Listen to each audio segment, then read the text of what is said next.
Olá, meus amigos, muito bom dia, Deus abençoe a todos vocês e que Ele abra o entendimento de cada um de vocês, de cada um de nós, para que possamos entender, compreender qual seja a sua boa e agradável vontade para nós.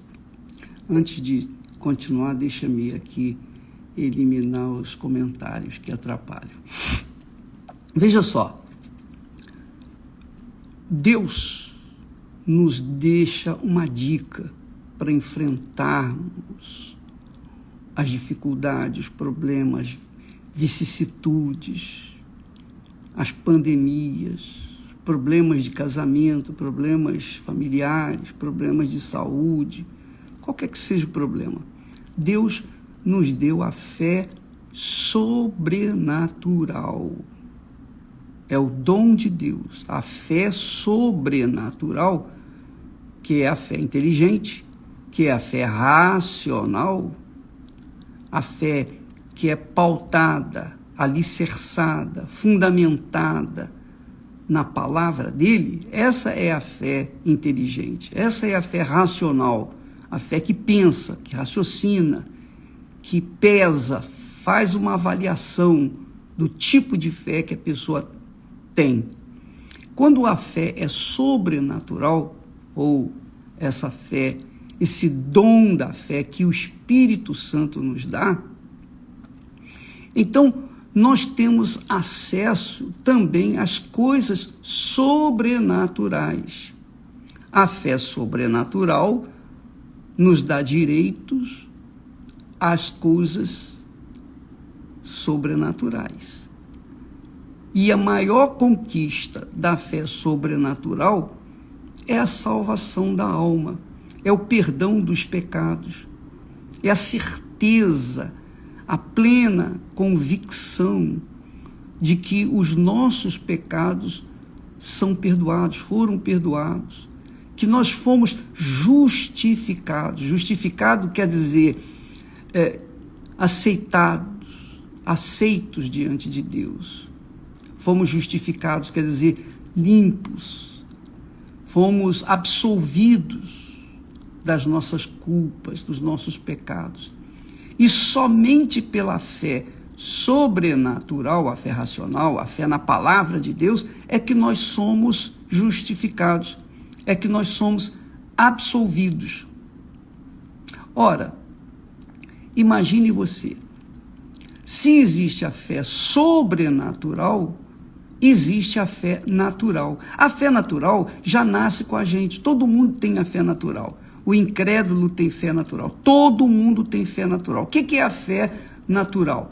A fé natural é aquela que você sabe que se você plantar arroz, você vai colher arroz. Você tem certeza disso. Isso é a fé. Fé natural. Um outro exemplo da fé natural. Se você trabalhar, você vai ganhar, vai receber o salário no final do trabalho.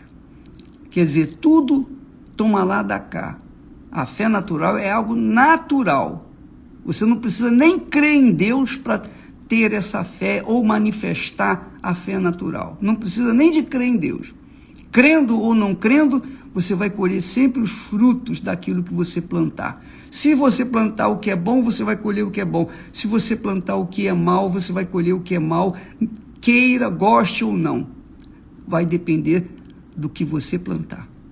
Chama-se fé natural. Agora, quando nós tratamos da fé bíblica, a fé sobrenatural, a fé nas promessas de Deus, então isso se trata da fé sobrenatural, uma fé que sobressai a fé natural. Por exemplo, muitas pessoas têm, e esse é o grande problema das pessoas, normalmente, as pessoas têm a fé natural, todos têm a fé natural, mas nem todos têm a fé sobrenatural. O pior é quando a pessoa tem a fé sobrenatural, e quer usá-la, quer usar essa fé sobrenatural para tomar posse das coisas naturais. Isso é simples, é fácil, porque você está usando uma fé sobrenatural para tomar posse de algo natural. Então, isso é passível, é fácil, é mole. O que não pode é você usar a fé natural para querer tomar posse da fé sobrenatural, das bênçãos da fé sobrenatural. Aí é que as coisas ficam difíceis. Então, normalmente a pessoa que se converte a Jesus, ela recebe a fé sobrenatural. Só que, como ela está acostumada a usar a fé natural para tomar posse das coisas, ela quer usar a fé natural para tomar posse dos benefícios sobrenaturais. Aí não dá. Aí ela cai na frustração, porque ela pensa assim: poxa, mas eu sou fiel a Deus, eu vou na igreja, eu não faço pecado, eu não cometo pecado, eu vivo uma vida limpa, etc, etc. Mas ela quer tomar posse de algo sobrenatural usando uma fé natural. Aí não dá. Aí não dá. Por exemplo, a pessoa fez o jejum de Daniel. Ela orou, ela se aprontou, ela se arrumou, ela fez o que ela podia fazer. Ela usou a fé natural para obter o batismo com o Espírito Santo, que é algo da fé sobrenatural. Então, depois que ela fez o que foi dito para ela fazer, que ela obedeceu, usando a fé natural, ela acha-se com o direito de ter o Espírito Santo, de receber o Espírito Santo. Só que isso aí não é suficiente. Porque, por exemplo, se eu faço jejum, então eu estou fazendo jejum para receber o batismo com o Espírito Santo. Só que o meu jejum, ele me ajuda a me entregar, a me dedicar minha vida, pelo menos naqueles dias, para Jesus. Mas nem sempre esse jejum funciona, porque dentro de mim há uma mágoa, por exemplo. Há uma mágoa, um rancor, um sentimento ruim, né, que eu não quero perdoar ao fulano, aquela pessoa que me fez mal. Eu faço jejum, eu oro a Deus, eu vou na igreja, eu elimino as informações seculares, mas eu não elimino de dentro do meu peito a mágoa. Então, essa fé natural que eu usei para alcançar o batismo com o Espírito Santo, ela não funciona. Por quê? Porque eu carrego comigo, no meu coração, um sentimento de mágoa.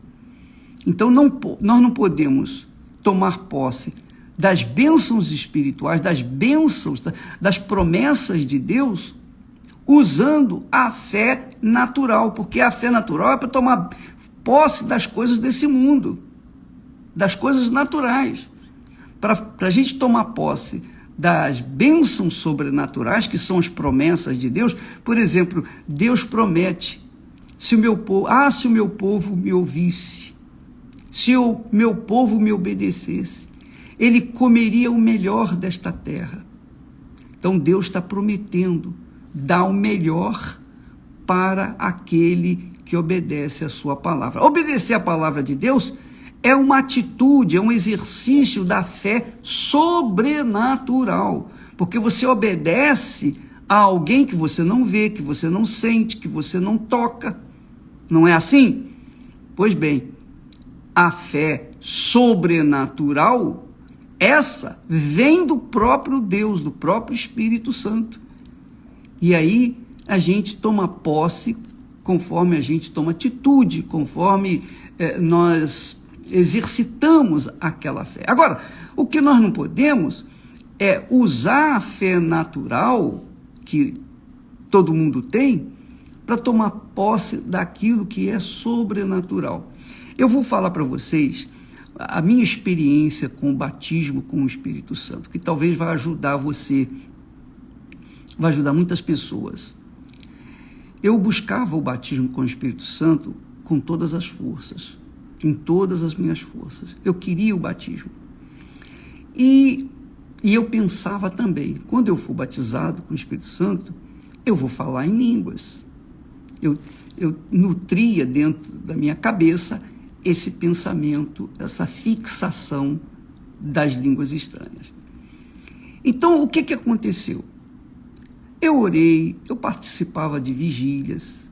Um dia, eu me lembro, foi numa sexta-feira, numa vigília de sexta-feira, eu estava orando no meio de outras pessoas que também estavam buscando o batismo com o Espírito Santo, e de repente eu falei uma palavra estranha. Imediatamente veio aquela dúvida, opa, peraí, eu falei a mesma palavra que o pastor falou, e isso não é língua estranha. Eu fiquei, não, isso não pode ser língua estranha, porque eu estou repetindo igual papagaio o que o pastor falou, então não é o batismo. Então eu deixei para lá. E fiquei buscando o tal batismo com o Espírito Santo, acompanhado de línguas estranhas. Sabe quando eu recebi, minha amiga, meu amigo? Nunca. Eu recebi, o melhor, eu o havia recebido no dia da minha conversão, no dia em que eu me converti, no dia que eu tive meu encontro pessoal com Jesus, quando o Espírito Santo me convenceu dos meus pecados, e eu fiquei desesperado, e eu imediatamente perguntei, quem pode me salvar? E então o Espírito Santo me apontou Jesus, o Filho dele. E eu, então, fui correndo, e Jesus me perdoou, me lavou, e foi uma maravilha. Naquele momento, Jesus não apenas me salvou, ele também me batizou com o Espírito Santo, porque eu saí dali, digamos assim, molhado, do alto da cabeça à planta dos pés, de lágrimas, de choro, de risos, pela felicidade que eu tive com essa experiência. Mas eu não falava em línguas estranhas. Eu não falava. Num determinado dia, na sexta-feira, como eu já falei para você, eu estava buscando o batismo com o Espírito Santo, mas eu já era batizado com o Espírito Santo, e eu não sabia. E então, eu falei uma palavra que batia exatamente com a palavra que o pastor estava falando, e eu não acreditei que aquela palavra fosse do Espírito Santo. E eu continuei vivendo, continuei orando, buscando, etc, etc. Quando chegou um belo dia, e passaram muito tempo, passaram muitos meses, eu não sei quanto tempo depois do meu encontro com Jesus, mas um dia eu estava na igreja, olha só que experiência gloriosa, magnífica. Então o meu pastor disse para todo mundo, a reunião de domingo pela manhã, e eu estava na última cadeira, e o pastor começou a reunião assim, olha, você vai impor as suas mãos sobre a pessoa, sobre a cabeça da pessoa que está à sua frente, e vai orar por ela. Eu não estava pensando absolutamente em nada, a não ser orar pela pessoa. Eu não estava pensando no Espírito Santo, eu não estava pensando nas línguas estranhas, não estava pensando em nada, eu estava pensando apenas em orar pela pessoa que estava ao meu lado. E foi realmente o que eu fiz. Eu impus as mãos sobre a pessoa. Quando eu comecei a orar por aquela pessoa, só línguas estranhas. Eu só orava em línguas estranhas. Mas eu me surpreendi, e muito. Eu falei, epa, eu estou falando em línguas. Agora sim eu sei que eu fui batizado. Quer dizer, eu não sabia que eu já tinha sido batizado com o Espírito Santo. O dom de línguas, que é um dom, veio na hora em que eu estava orando pela pessoa que estava à minha frente. Não sei se era homem, se era mulher, se era jovem, se era pessoa idosa, não importa. eu sei que eu estava orando e a primeira palavra que eu falei, já falei em línguas. E já só orei em línguas para aquela pessoa. Foi uma experiência muito interessante que pode ajudar você, que às vezes está tão preocupado com línguas estranhas e você já foi batizado. Você já foi batizado, mas não falou em línguas. Você já foi batizado e no dia em que você estiver bem relaxado, sem preocupação com línguas estranhas ou preocupação com qualquer outra coisa, você vai falar em línguas estranhas naturalmente. Igual a chuva, ela cai naturalmente. Igualzinho uma laranjeira, ela dá as frutas, ela dá as laranjas naturalmente. Tudo acontece de forma natural, nada forçado, nada forjado, algo divino. Isso é fé sobrenatural. Quer dizer, Deus me presenteou com o dom de línguas. A partir daquele domingo pela manhã, aí ficou normal eu orar em línguas. E o benefício da oração em línguas não é para as outras pessoas verem que eu falo em línguas, não. O benefício é para que eu venha me edificar. Quem fala em línguas edifica-se a si mesmo. Então, as línguas estranhas não é para a gente ficar mostrando para os outros, olha, eu falo em línguas. Nada disso. Não é para a gente querer se amostrar que é espiritual. Não. As línguas estranhas é para a gente orar para a nossa própria edificação, no momento difícil, no momento de angústia, no momento de desespero. Você fala em línguas estranhas, você está falando a língua dos anjos, você está falando com Deus. E naquele momento você é edificado, você é fortalecido na sua fé, porque você fala uma língua que ninguém fala, só você. Claro, você pergunta, o senhor entendeu o que foi falado? Não entendo nada. Então, por isso eu não interessa falar de forma assim aleatória. Eu só falo para Deus aquilo que me dá vontade de falar e o Espírito Santo me dá a direção. Então, amiga e amigo, você não pode, vou repetir, você não pode querer receber o Espírito Santo, o batismo com o Espírito Santo, usando da fé natural. Você tem que usar da fé sobrenatural. E uma coisa que é sobrenatural é perdoar. Você tem que perdoar, orar pelos seus inimigos, orar por aqueles que os têm maltratado, orar por aqueles que querem o seu mal, que querem que você morra e a notícia corra e eles sejam os primeiros a saberem. Então, é isso que nós temos que fazer. Ainda há pouco eu estava orando, eu orei por pessoas más, perversas, cruéis, pessoas, enfim, mas eu orei por elas, eu pedi para Deus salvá-las, abrir os olhos delas, o entendimento para que elas venham compreender a palavra de Deus, venham se converter. Então, é uma prática que a gente tem que fazer sempre para que o nosso coração não fique absorvido de sentimentos maus. Você verifica que tem muito crente caído, prostrado, desanimado, justamente por isso, porque ele usa uma fé natural para tentar viver uma vida sobrenatural. E não há como, você tem que viver de fé em fé sobrenatural. Perdoar os seus inimigos, dar a outra face, andar a segunda milha e etc, e etc, e etc. Essa é uma fé sobrenatural, porque ninguém vai fazer isso. Somente aqueles que são de Deus têm esse tipo de fé e também esse comportamento diante do Altíssimo. Tá bom? Deus abençoe vocês todos e até amanhã em nome do Senhor Jesus. Amém.